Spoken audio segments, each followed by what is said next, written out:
Hi everybody, it's Lena here. I haven't been on for a while and welcome to Lena Unedited.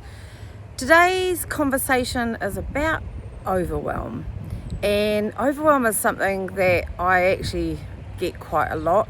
There's a whole lot of reasons why I think it happens. I think I get overexcited. I probably take on way too many projects. But what I really want to talk about is what you do about it when you get it. It can be too many tasks.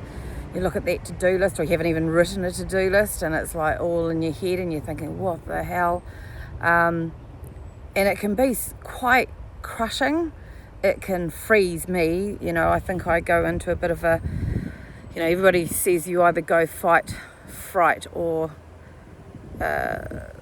freeze kind of thing, and fight, flight, or freeze, and I definitely freeze, and my brain just completely shuts down, and I then get really panicky, going I can't do anything, and try and figure out what's going on and what have you. And one of the tools that I've used the last couple of years, and I did it today, and luckily it coincided at the same time with a phone call from a dear friend. So I'd got a bit overwhelmed. I've been awake since 4 o'clock this morning. Who knows why these days I'm not I've always had insomnia, but I'm waking up at stupid o'clock these days.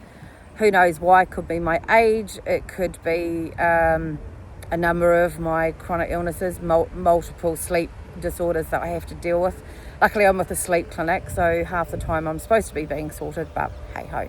But what that leads to is almost the opposite effect of my brain. My brain runs at 1,000,000 miles an hour, take too many things on, blah, blah, blah. My body tries to keep up, it can't. And then all of a sudden it wacko hits me. So an approach or a methodology that I've been trying to apply, hence why I come out into the park, by the way. It's a really amazing place to go, is what do you do when you get in that situation and your brain freezes, your body freezes, and you don't know what to do.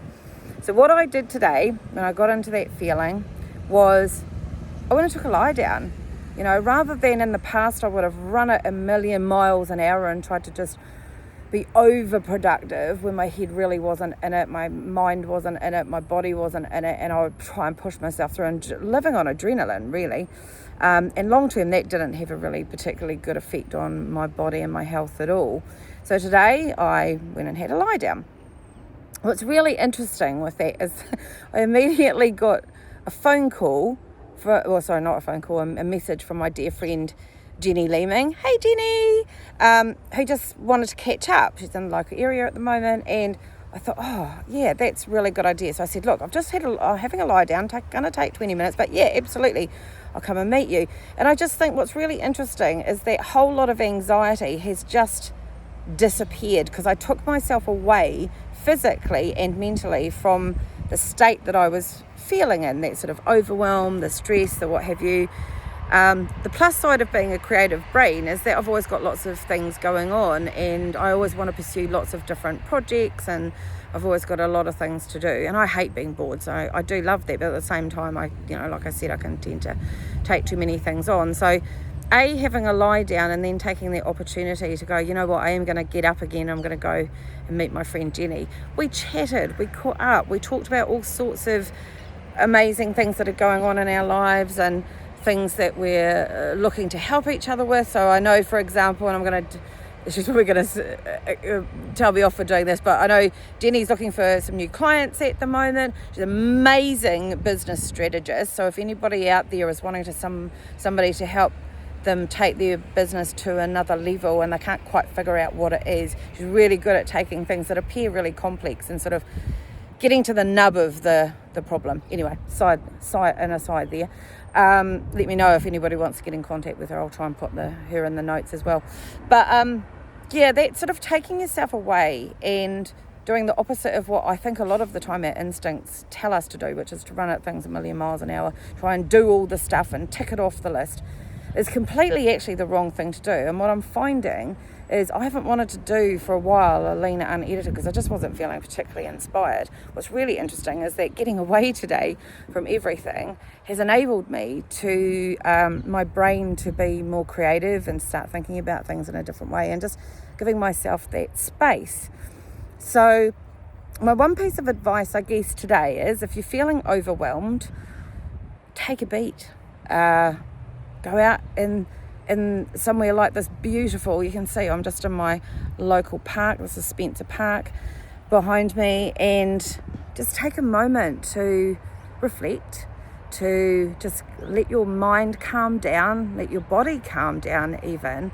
And I cannot give a strenuous enough resolve for you all is to get out into nature, because for me it's been a game changer.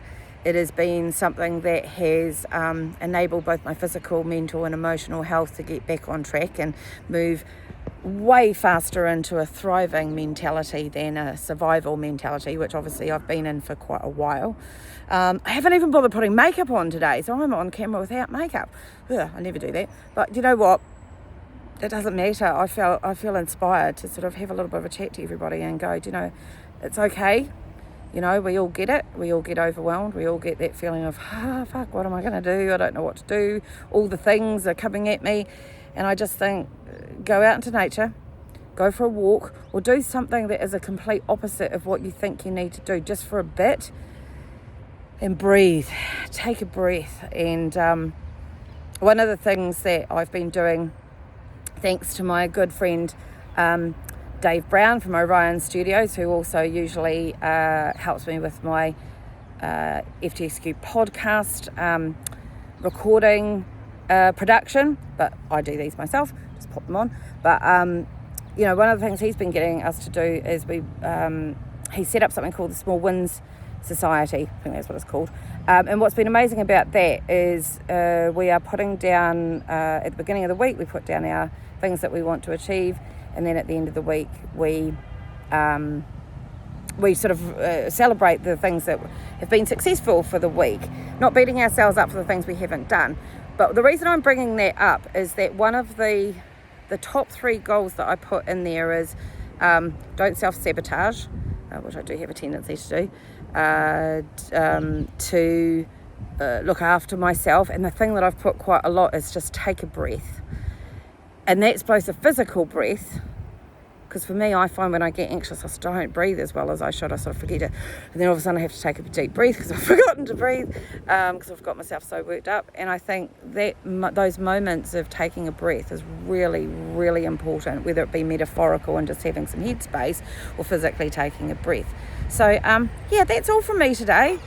Look after yourselves, be kind, be gentle to yourselves and each other, and stop putting so much pressure on yourselves to achieve, because success is just being content in life, I think, rather than you've got to achieve and tick off all the things on your list. So anyway, thank you for listening, be kind to yourselves, and see you all later. See you next time.